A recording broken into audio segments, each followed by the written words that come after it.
Hello everyone, क्या हाल चाल है सभी के। मेरा नाम है अविनीश सिंह एंड स्वागत करता हूं सभी का अड्डा 24/7 में गाइस। और यहाँ पे एक बहुत ही इंपॉर्टेंट टॉपिक ऊपर बात करेंगे। जैसे कि आप जानते हैं कि एनटीआरओ का यहाँ पे जो नोटिफिकेशन है वो आउट हो चुका है और यहाँ पे जो एनटीआरओ का जो सिलेबस है वो ऑफिशियल साइट से आपका दिया जा चुका है। तो यहाँ पे आप सब लोग कह रहे थे कि सर इसका जो सिलेबस है डिटेल में बताइए, एविएशन वाला और यहाँ पे दोनों ही जो ब्रांचेस है यहाँ पे हम सिलेबस इसका देखेंगे, ठीक है, एविएशन के लिए और उसके लिए। तो देखिए यहाँ पे इन शॉर्ट यहाँ पे वीडियो में आप चलते हैं सीधे सीधे यहाँ पे किसके ऊपर, यहाँ पे बात करते हैं सिलेबस के ऊपर, है ना। तो देखिए यहाँ पे अगर सिलेबस की बात की जाए तो यहाँ पे जो ऑफिशियल आपका जो सिलेबस है वो आपको ये दिया गया है कहाँ पे, साइट के ऊपर, है ना। तो सबसे एविएटर सेकंड यानी कि एविएशन टेक्नोलॉजी का टॉपिक देखिए यहाँ पे। तो क्या क्या दे रखा है आपको, सबसे पहले फिजिकल वर्ल्ड एंड मेजरमेंट, है ना। फिजिकल वर्ल्ड एंड मेजरमेंट, इसकी जो पीडीएफ है वो यहाँ पे अटैच कर दी जाएगी, तो आप डाउनलोड भी कर सकते हैं। तो physical world and measurement kinematics यानी कि motion in a straight line and motion in a plane, है ना, यानी कि जो मोशन ऑफ इक्वेशन वगैरह ये सारी चीजें, law of motion, work energy, power, और यहाँ पे थर्मोडायनामिक्स, बिहेवियर, और ये जो आपका पूरा सिलेबस है ना, रडार, नेविगेशन, इलेक्ट्रॉनिक्स, कम्युनिकेशन, और यहाँ पे एरोडायनामिक्स, है ना। एरोडायनामिक्स भी यहाँ पे देखिए रखा गया ना, स्टेट ऑफ यहाँ पे रिलेशंस, फंक्शंस, ट्रिगोनोमेट्रिक फंक्शंस, ये सारी चीजें यहाँ पे रखी गए हैं। तो आपका क्या है, आपका डिटेल्ड में सिलेबस है, ठीक है। डेटाबेस मैनेजमेंट है ना, ये डीबीएम को भी यहाँ पे रखा गया है, network and cyber security, mental ability and reasoning. तो यहाँ पे लास्ट में देखिए मेंटल एबिलिटी एंड रीजनिंग, यानी कि जो जीके वाला पार्ट है वो यहाँ पे नहीं रखा गया है। क्या है आपका, रीजनिंग और एप्टीट्यूड को यहाँ पे रखा गया है, जीके जीएस को नहीं रखा गया है, और करंट अफेयर, जो कि एक आप लोगों के लिए अच्छी सी बात है ना। दूसरा अब यहाँ पे बात करेंगे किसके लिए, कंप्यूटर साइंस वालों के लिए बात करेंगे। तो कंप्यूटर साइंस में देखिए यहाँ पे यानी कि डेटा कॉन्सेप्ट, डिजिटल लॉजिक यानी कि डिजिटल इलेक्ट्रॉनिक्स, और यहाँ पे ऑर्गेनाइजेशन, आर्किटेक्चर, और जो आपका जावा, C++ बेस है ना, पाइथन लैंग्वेज, डेटा एनालिसिस, और यहाँ पे जो थ्योरी ऑफ कंप्यूटेशन है ना, कंपाइलर डिजाइनिंग, और यहाँ पे concept of number theory, algebra, probability, है ना, इसको याद रखिएगा, एंड स्टैटिक्स दोनों को रखा गया है। और यहाँ पे इंफॉर्मेशन थ्योरी एंड जो आपका cryptology and mental ability and reasoning, जो कि यहाँ पे एविएशन के लिए भी और इसके लिए भी क्या है, आपका टेक्निकल असिस्टेंट के लिए सेम रखा गया है। यानी कि यहाँ भी आपको जो जीके जीएस वाला पोर्शन है वो देखने के लिए नहीं मिलेगा।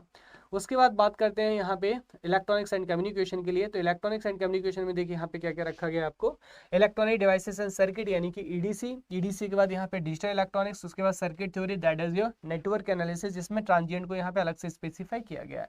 बात करें एनालॉग कम्युनिकेशन और कम्युनिकेशन में, तो एनालॉग कम्युनिकेशन और डिजिटल कम्युनिकेशन दोनों को रखा गया है। उसके बाद ईएमएफटी, उसके बाद एंटीना, रडार, सैटेलाइट, एंड यहाँ पे जो ऑप्टिकल फाइबर कम्युनिकेशन इसको भी रखा गया है। डेटा कम्युनिकेशन एंड नेटवर्किंग को भी रखा गया है ना।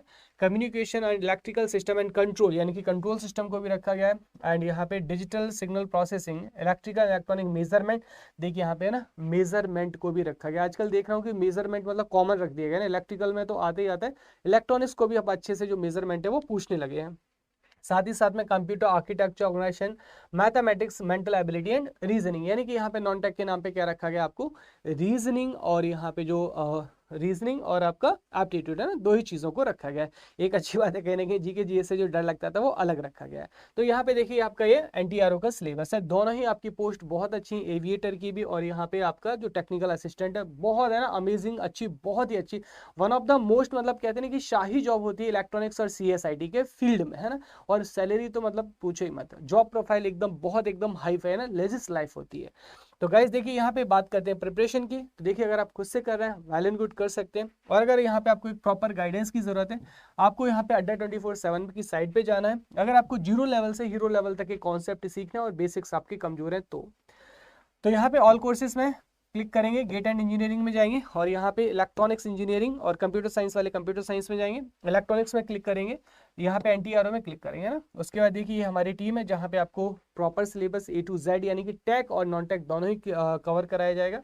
यहाँ पे देखिए आपको 10,500 रुपये पे बिल्कुल भी नहीं करना है। आप यहाँ पे जाएंगे, आपको यहाँ पे जाके क्या करना है, सीधा यहाँ पे वी ऑफर्स पे जाना है ना, ये जो वी ऑफर है ना, वी ऑफर्स पे जाएंगे। अब देखिए यहाँ पे बात आती है कि हम कोड कौन सा यूज करें। तो अड्डा 24/7 की तरफ से यहाँ पे मैं आपको कोड यहाँ पे इंटर करने के लिए बता रहा हूँ, Y433 है ना, Y433 ये कोड यहाँ पे लगाएंगे। वैसे आप देखेंगे यहाँ पे कि जो आपका डिस्काउंट है कितने का हो गया, 80% के बियॉन्ड पहुंच गया। मात्र 2400 रुपये में यहाँ पे आपको क्या मिल गया, यहाँ पे देखिए जो बैच है आपको पूरा टेक और नॉन टेक कंप्लीट सिलेबस के साथ में मिल जाता है। याद रखिएगा ये यहाँ पे जो Y433 कोड है गाइज, यहाँ पे है ना, ये जो Y433 कोड है, यहाँ पे मैक्सिमम डिस्काउंट के साथ साथ है ना, मैक्सिमम डिस्काउंट के साथ साथ ये आपका अनिवार्य है किसके लिए, फैकल्टी गाइडलाइन के लिए। अगर आप कोई दूसरा कोड यूज करते हैं आप फैकल्टी गाइडलाइन से बाहर चले जाएंगे, ठीक है। अब आप ये तय कर लीजिए कि आपको किसकी गाइडलाइन में रहना है। तो यहाँ पे यूज कोड Y433, ठीक है। बहुत ही जल्दी ये जो बैच है आपका लाइव हो जाएगा। तो गाइस अगर NTRO के रिगार्डिंग कोई और भी इन्फॉर्मेशन चाहिए हो तो आप बता सकते हैं, यहाँ पे कमेंट को अपने पिन कर सकते हैं। अगर इन्फॉर्मेशन अच्छी लगे तो प्लीज लाइक एंड शेयर कीजिएगा। अड्डा 24/7 से जुड़ने के लिए बहुत बहुत आप सभी लोगों का धन्यवाद। एंड आपको अभी से in short in advance wish you very very happy new year guys. Thank you everyone.